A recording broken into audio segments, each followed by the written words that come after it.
we're sitting here. I think it's like Thursday, maybe. I don't know what day of the week it is.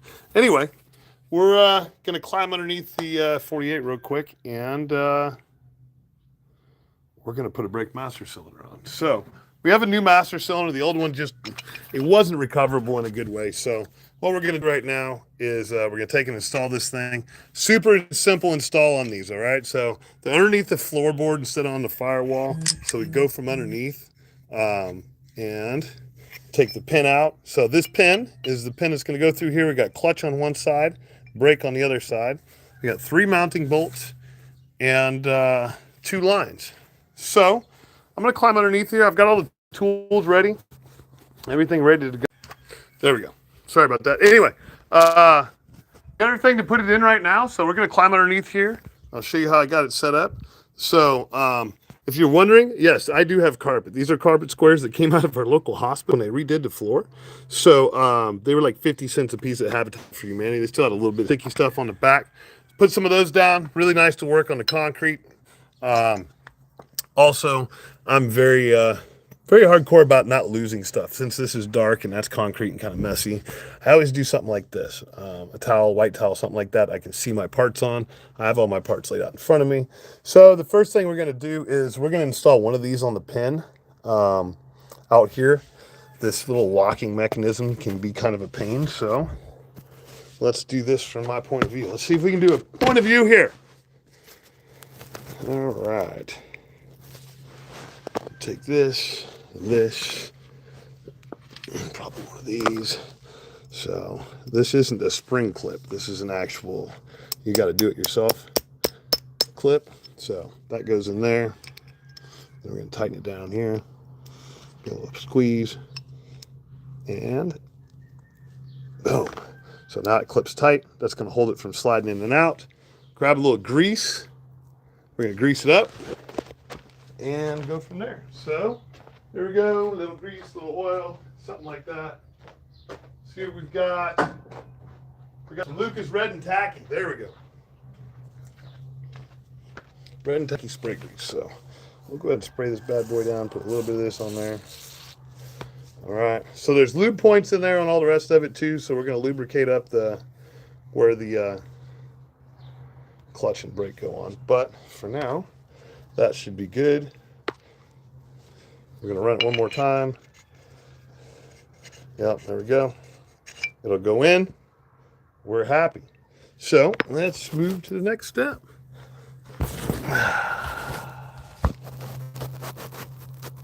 I think we're going to be working right in there somewhere. Let's see. There it is. There's the bracket for it. So let's go to the next step. So I could have repaired the old one eventually. You can hone them out and put a sleeve in them and rebuild them and stuff like that. But waited around for a good deal, some coupons, that kind of thing. Some Summit bucks, and I got it. So we're going to go ahead and just initially mount it in here, just a little bit to hold it there for a second. So this thing is full of brake fluid right now, but I have the caps on it, so it shouldn't leak in my face too much. So the first thing I'm gonna do is try to get that pin in and get our shafts on, right? So you can see one of them right here already, right? So that's the inside one. What I wanna do is I wanna come from the inside out. So actually, you know what? I think we're gonna take this off just for a second. We'll get the clutch pedal on there first. So the clutch pedal is the one closest to the firewall. So let's put the pin in first. Through there. There we go. Do that. And then get one more angle there. We take and we'll slide this on here.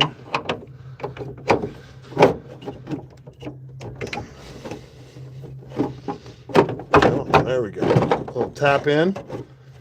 Everything's nice. Now let's put that bolt back in real quick.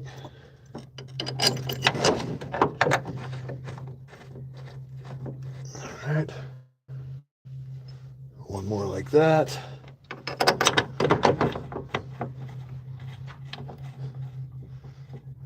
All right, so there we are. We have one pin in. That's our clutch. Actually, I can do this, can't I? So, there's our clutch. There's our dirty camera. Because of grease on our fingers, we keep touching the camera. So, excuse me while I do a little technical. There we go. So, there's our first one. This is clutch pedal. It goes to this rod right here. There's our clutch return spring right there. It's on the end of that rod. So right now, I'm going to go ahead and start working on just hooking this stuff up. All right. Hi, everybody. I got people in here. Be careful. Yeah, absolutely. I got jack stands underneath here. I try to be as safe as possible. I work by myself a lot. So in that, safety is paramount. I do keep my cell phone near me when I'm underneath here in case something happens, but I've got everything jack standed up and everything as safe as I possibly can for this. And yeah, just keep working on it. Get this. Here's where we move kind of forward into the 21st century is I do like to use electric tools.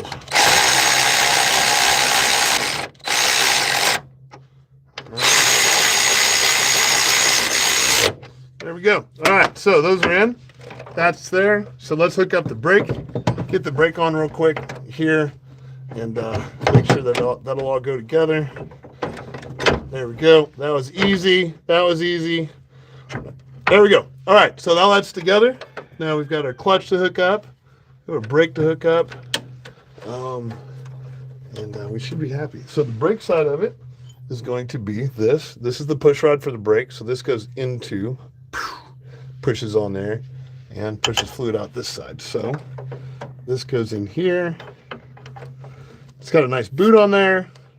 Keeps all the nasty stuff out of there. Keeps it from getting all torn up inside there. We got that. And there's our bolt. So anyway, I appreciate you guys joining me on this live, man. This is really cool. It's been a long time since I've really done any of this kind of stuff out there in the world like this, showing it off. So it's kind of cool to be back messing with this stuff. All right. So you got to push the clutch pedal up, pull the brake pedal down, put the bolt in, all while trying to look cool on YouTube, you know? It's a challenge. I think I got it, though. There we go. All right. Finger dexterity is important. Got that. And then we have this. So this right here is for the brake return spring. It's got a little thing on it the spring goes onto. So we need to put that on that bolt right there. That's going to pull it forward. We got our spring right here. I don't know if you can see it or not. We got our spring right here. We're going to hook up to that in a second. But let's get it on there real quick. Make sure it doesn't come back off of there. All right, so let's address this pin real quick. Get the last clip in it. Remember that clip I did on the outside? That thing's even more annoying to do on the inside. So there you go. Anyway, any of you guys out there have classic cars you work on in your yard that's watching? I watch a lot of YouTube, but I don't really know how to interact with people on live. There we go. There's another bolt. Anyway, so we got to put that on there. I'm going to go grab those pliers we just used. And I'm back. They were right there. Let me get this in here real quick. Get this tightened up. I like to, if I can, finish fasteners that you might not see later when I need to. That way I don't forget. You don't want that pin coming out, losing brakes while we're going down the road. Like I said, it looked really easy up there. It isn't much harder here. It's just in a weird spot. There we go. All right. One more shot. Let's see here. All right. So this is the same thing I did on the outside. Just squeezing that thing shut. Try to get our pliers on here. There we go. I think we got it. We did. Sweet. All right. So we have everything. Oh, nope, not everything. We're going to hook up the clutch. That's our last little thing. So, clutch, like I said, this last one here. Pull this up. I'm going from the back side in here so I can get to the cotter key. A lot of things I do are just trying to put things where I can get to them easily, all right? So, cotter key is kind of a pain in the butt to do. I can't pull the clutch out like I did the brake because, well, it's a clutch, so I got to kind of work with it a little bit. All right, come on, fucker. There we go.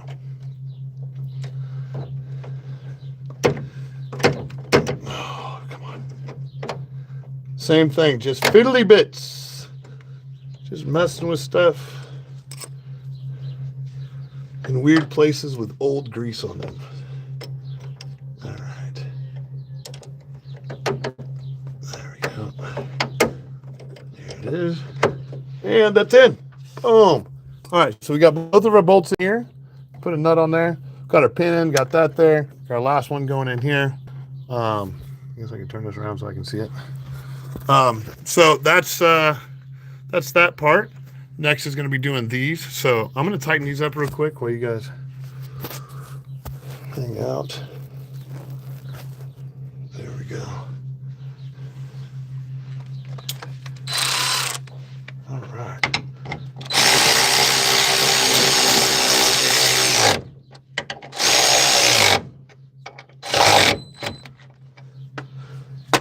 Those of you who knew me, and the last time I was kind of doing this stuff, it was all on Facebook, right?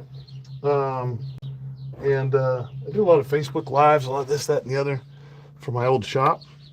And it was a blast. I had a really good time doing it.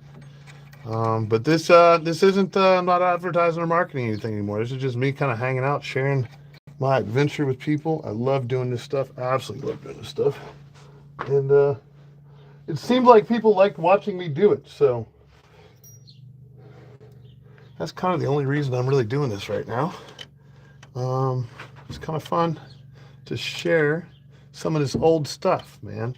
A lot of this old stuff just isn't out there anymore. People want to just do a quick tutorial. Oh, here's how you do this. Here's how you do that. But I figured I'll walk you through what it really looks like to do this. When people say they worked for years restoring something, right? It's like, oh, what are they, lazy? Did they not have money? This, that, and the other. It took me 2 weeks to finally decide that that thing was unrecoverable, right? I'm still having starter issues with this. It's not from a lack of experience. I can do any task on here. It's from a lack of experience with something this old, for starters. I have to learn everything. Brake master cylinder in here, so it's even pressure front and rear. Most master cylinders don't have they aren't meant to the pedals. They're just things you have to learn as you go. Shifter logic, this came with the transmission locked out, so I had to learn the shifter logic inside to reset it up for that. There's just a lot of things like that that I think are important things to kind of know how to do, because I don't know. I think we're losing it. I think we're losing these skills to do this kind of stuff, because everything's automated. I mean, obviously I use AI all the time. It's one of my main things I use, but AI can't help me get this little fiddly bit straight in there so I can tighten it up, right? ChatGPT can't do this for me. It can look at it. It can tell me how that thing works. It can tell me how it's set up. It can find the parts for me even. But this part right here, it can't do. It'll never be able to do. And the people who have done this job, who understand this, are few and far between. Most of them are retired, that kind of thing. I gotta find my 3/8 real quick. Hang on, I'll be right back.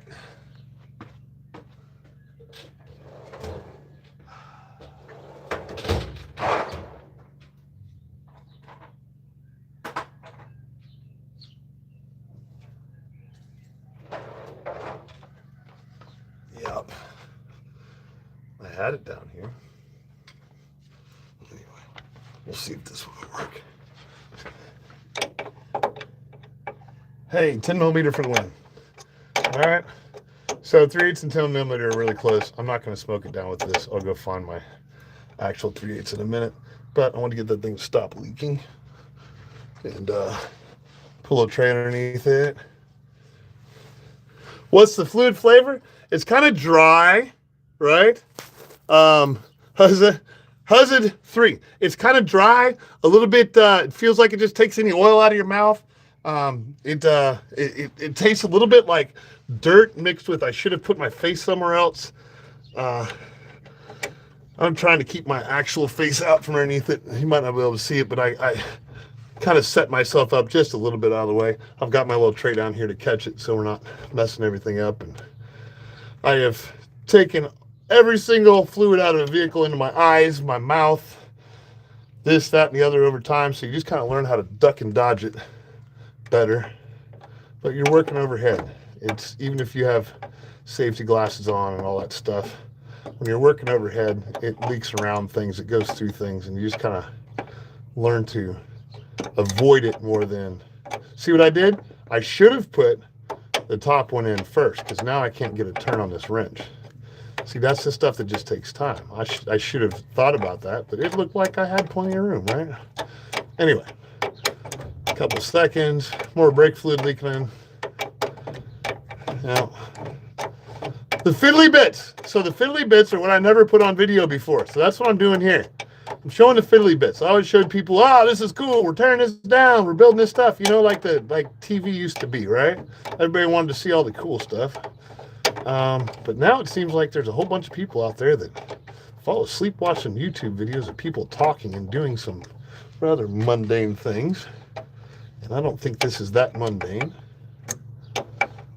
I've got a face for radio, so just keep the camera aimed over there. And just keep going. There we go.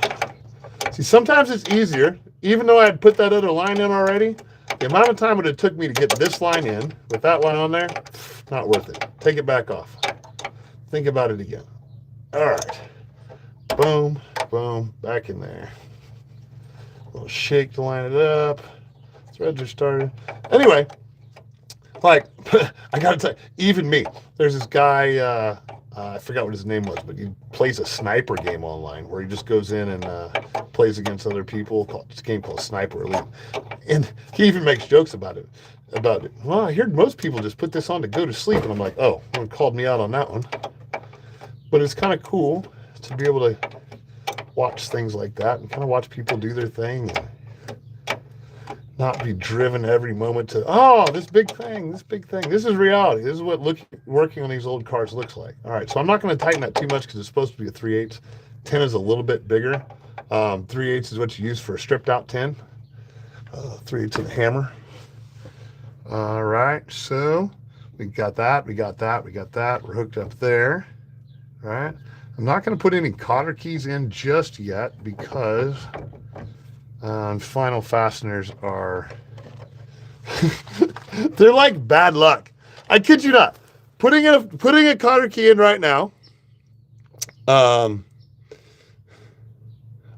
Ash, what's up, Ash? I didn't know you. Anyway, putting a cotter key in at this point. There's something going to be a reason I have to pull it back out. I know this because I've already put cotter keys in this thing twice. I think it was good. So obviously I'm going to inspect this entire vehicle, top to bottom, everything I've touched to make sure everything's secured later.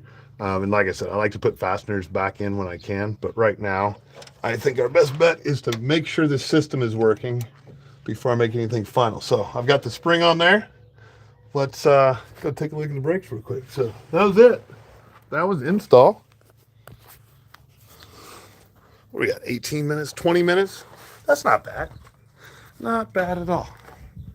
So, obviously we got to bleed the brakes and stuff like that, but let's just check travel.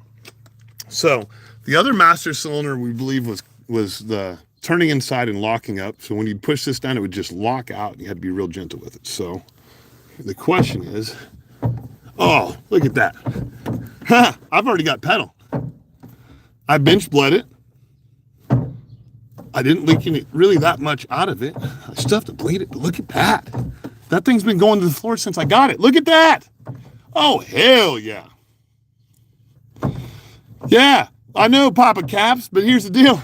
You don't lose 10 millimeters when you're working on a 1948. I actually have very few metric in here. Look at that, all right? Clutch. Squeaky says that works. We got no squeaky there. I can't make it to the floor. I think this thing has brakes. I do. I think we have brakes. I'm super excited right now. Sometimes you got to stuff your ego down and say, well, I can't fix that one, but find one just like it and throw it on there. So there it is. 48 has brakes.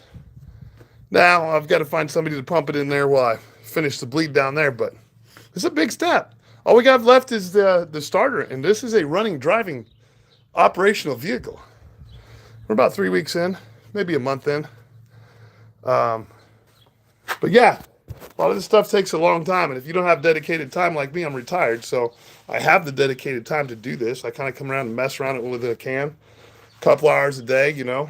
If you don't have that kind of time to devote, restorations like this can take a long time. Anyway, that's all I've got for this live. This was awesome. It's amazing. Thanks everybody for joining me. Ash, Alicia, Caps, all you guys. Appreciate it. It's kind of cool to be back.